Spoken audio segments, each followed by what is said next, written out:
You know, consistency is a very important thing. Dumas just left me a link here. This is just hilarious. Rick, you gotta see this. 2 links with a timestamp takes you right to the part you need to see. DreamCastGuy giving Cyberpunk a 9 out of 10 on the day 1 review, then after backlash in the other video, telling people not to buy it because it's unplayable. Check both links, they go right to the good part. Check both links. Once the tide turned and the fan backlash, it all changes. Okay, I checked the links, and I will say one thing, Dumas.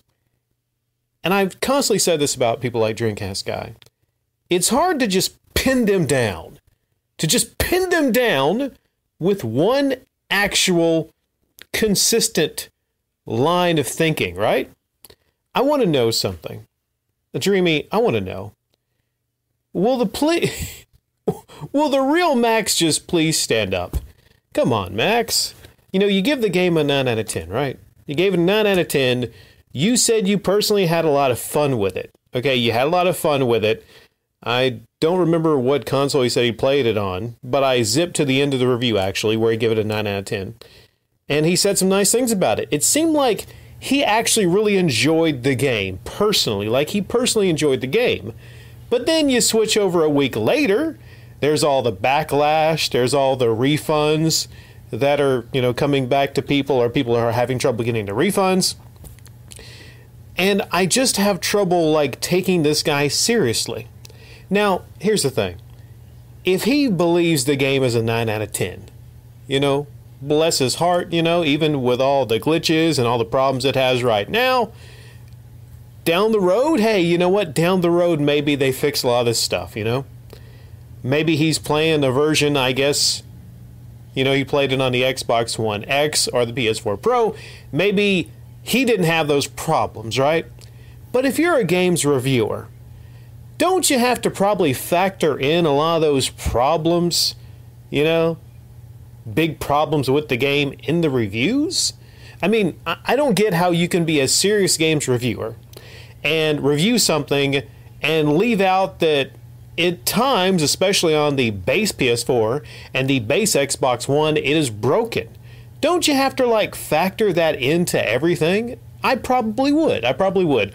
Or maybe he could have gave it a review on different consoles. Hey, that's an idea. If I was a big-time, serious YouTube game reviewer, that's what I would probably do. I would give it a brutally honest review and check it out on all the different consoles, right? And you can't tell me old Dreamy can't afford to buy all the separate consoles. He's doing pretty good on YouTube, so he can definitely afford to do that, right? So yeah, I'm a bit confused here. But what's new when it comes to DreamCastGuy? My advice to DreamCastGuy would be, just do you, man. Do you. You know, if you feel a certain way, stick to your guns, man. If you feel a certain way, right? But you can't be out here giving the game a 9 out of 10 and then flip it around, flippity-flop, flip it around a week later. It's like you're taking lessons from Review Tech USA with all the fucking flip-flopping. You can't, you know, flip-flop like a fish a week later. And let's see what he got here. He's got a ton of these clickbaity. So Cyberpunk2077 is broken on PS4 and Xbox. That's right after his honest review. That was a week ago. And then, so it started then, right? He had the honest review. Then, like, what, a day later? So it wasn't even a week. It was like right after that. Then Cyberpunk2077 now giving refunds. Then we have Sony removed Cyberpunk 2077 from PS4 and PS5. And now we have, 7 hours ago, Cyberpunk 2077 developers are angry, and so are gamers. We're all angry about this game. But a 9 out of 10 I will give it. So yeah, I recommend it, but I don't recommend it. But if he was a robot, it would be like, computing error, and his head would freaking explode, you know? I'm just asking for consistency. Is that really that hard?